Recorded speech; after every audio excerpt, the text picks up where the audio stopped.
Hello there subscriber, welcome back to brand video.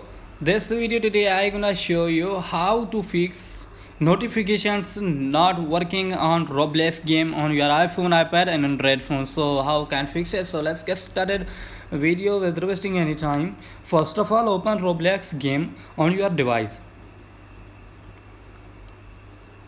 So guys, roblox games open. So tap on three dots right corner side, uh, tap it, then scroll down and tap on settings.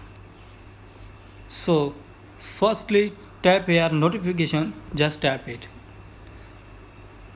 So as you can see, here's new appear on screen, just scroll down. So here's mobile post, see notification on your device home screen. You can turn them on off from the roblox app.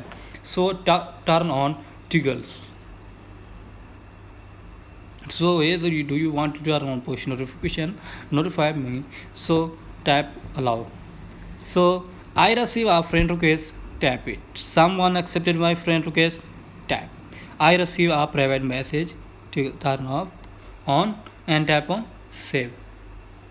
So successfully notifications. So if you have any problem, let me tell in the comment. I help you. Please subscribe to my channel and thanks for watching videos. Thank you.